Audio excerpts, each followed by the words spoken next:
Silence. That is what strikes you first. Not the silence of peace, but the silence of survival. The silence of men wondering if tomorrow will come. This is Valley Forge National Historical Park in winter. Frost clings to every branch. The ground is iron hard. The trees stand bare like sentinels over a forgotten battlefield. But in December of 1777, this frozen Pennsylvania hillside was anything but forgotten. It was the beating, barely breathing heart of a revolution. The American War of Independence hung by the thinnest possible thread. A ragged army, a desperate cause, and a nation not yet born were all teetering on the edge of absolute collapse. 250 years later, this is the story of how they survived. By late 1777, the American Revolution stood at its most dangerous crossroads. Animated maps reveal a grim picture across the colonies. British forces, commanded by General William Howe, had successfully captured Philadelphia, the young nation's capital and symbolic heart. For the Continental Congress, it was a humiliating blow. Washington's army had fought desperately at Brandywine Creek in September and again at Germantown in October, suffering painful defeats both times. These were not minor setbacks. They were crushing losses that drained men, supplies, and morale. The soldiers who limped toward Valley Forge carried more than wounds. They carried the weight of a cause that seemed to be slipping away. Valley Forge would not be remembered as a battle. It would be remembered as something far harder, a desperate war against starvation, freezing cold, and the darkest despair imaginable. 12,000 soldiers, temperatures plunging below zero, nearly 2,000 men without a single pair of shoes. This was the reality facing the Continental Army as they trudged into Valley Forge in December 1777. Watch the faces of these men, ragged uniforms barely clinging to their bodies, feet wrapped in rags, leaving bloody trails across the frozen ground. Washington himself wrote with devastating honesty to the Continental Congress, describing soldiers who were, in his own words, naked and starving. Men who had already sacrificed everything simply trying to survive another night. These were not defeated soldiers. They were exhausted, freezing, and forgotten by the very nation they were fighting to create. Yet somehow, against every imaginable odd, they stayed. They endured. And that endurance would change everything. Inside the camp, survival itself became a daily battle. Soldiers constructed crude log huts with little more than frozen hands and desperate determination, cramming together for warmth against the brutal Pennsylvania winter. Fires burned weakly, offering little comfort against temperatures that refused to rise. Food rations dwindled to almost nothing, with men surviving on fire cake, a miserable paste of flour and water. Period paintings reveal hollow eyes and skeletal frames that tell the full story of their suffering. Disease moved through the camp like an invisible enemy, far deadlier than any British musket. Typhus, dysentery, and pneumonia claimed life after life. Mortality statistics were staggering. Nearly 2,000 soldiers perished that winter, not from battle, but from starvation, exposure, and sickness.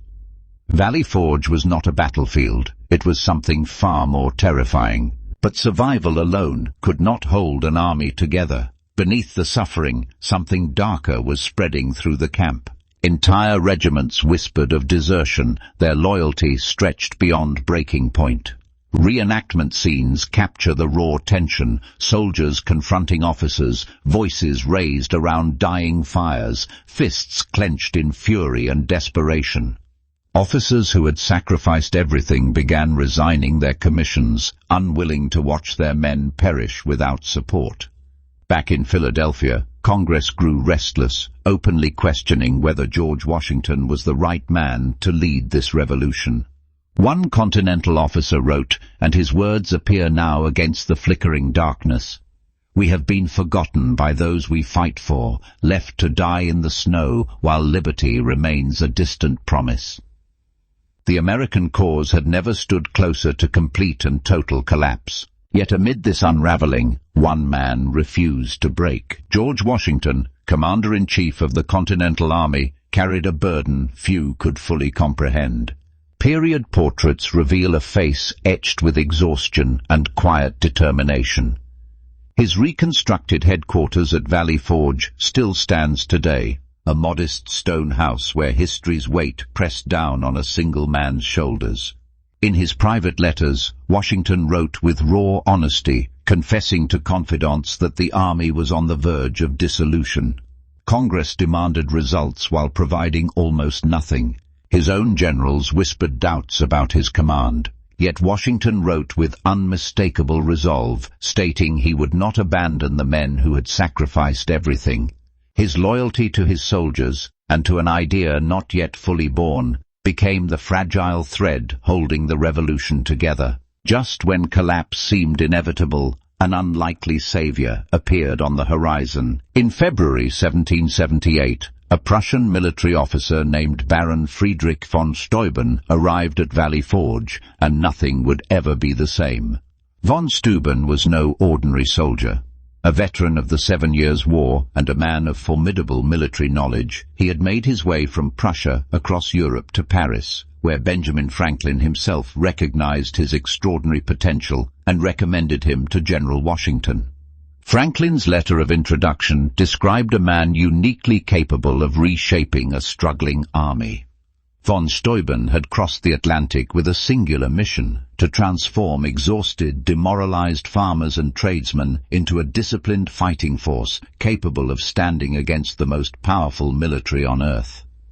His arrival was about to change everything, and then everything began to change.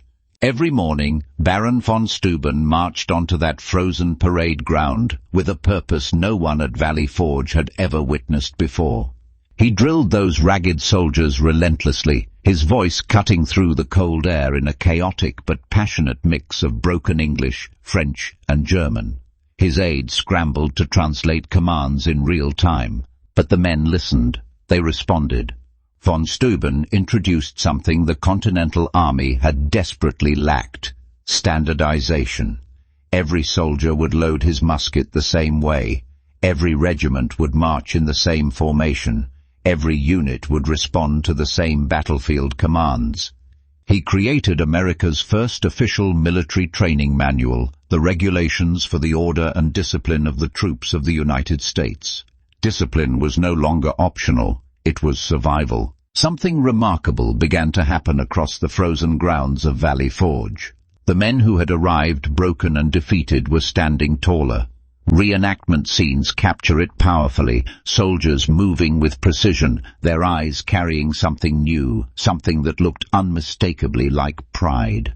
Von Steuben's relentless energy was contagious. He celebrated small victories loudly, cursed mistakes colorfully, and laughed alongside the men he was forging into warriors. Period paintings from the era reflect this shift, faces that once showed hollow despair, now carrying quiet determination. The transformation was not merely physical, it was deeply psychological. These men began believing they could fight and win against the finest armies in the world. Historians mark this moment clearly. What emerged from those parade grounds was not simply a better drilled force. It was the true birth of the professional American military, the foundation upon which every future victory would rest. While von Steuben forged a fighting force at Valley Forge, a parallel battle was unfolding across the Atlantic. In the gilded halls of Paris, Benjamin Franklin worked tirelessly to secure what the revolution desperately needed: a powerful ally. Animated maps reveal the vast Atlantic world where this political chess match played out, with European empires calculating their every move. France, still nursing wounds from its defeat against Britain in 1763, watched the American rebellion with intense interest. The turning point came in October 1777, when American forces achieved a stunning victory at Saratoga, capturing an entire British army under General Burgoyne. This dramatic proof that the Americans could actually win convinced the French monarchy to act. In February 1778, France formally entered the war as America's ally, a decision that would ultimately seal Britain's fate. As von Steuben forged a new army at Valley Forge, a lifeline was crossing the Atlantic. Following France's formal alliance with America in February 1778, French support began arriving in force. Tall ships carrying soldiers, weapons, and gold sailed toward American shores, fundamentally altering the war's equation.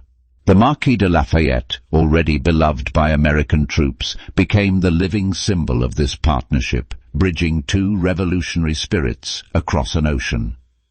Admiral de Grasse commanded a powerful French naval fleet that Britain could no longer ignore. French money stabilized a continental currency on the verge of collapse. French troops reinforced exhausted American regiments. French warships challenged British naval supremacy along the entire coastline. What had been a colonial rebellion Britain expected to crush was now a world war, and the balance of power had shifted dramatically against the Crown. As French support strengthened the American cause, Britain made a calculated gamble. Through 1779 and 1780, animated maps reveal a dramatic strategic shift as British commanders redirected their focus toward the southern colonies.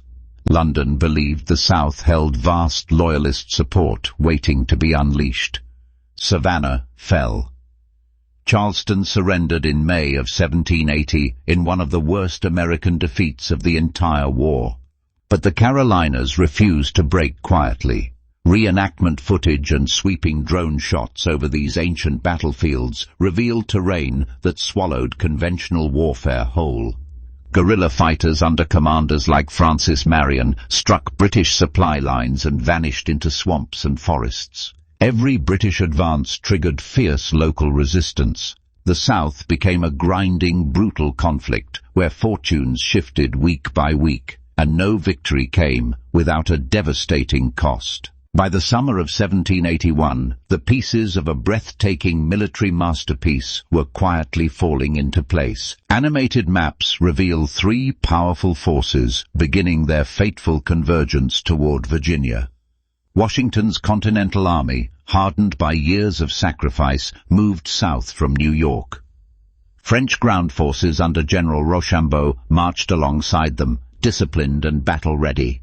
Meanwhile, far out in the Atlantic, Admiral de Grasse commanded a powerful French fleet sailing northward from the Caribbean, carrying thousands of additional troops.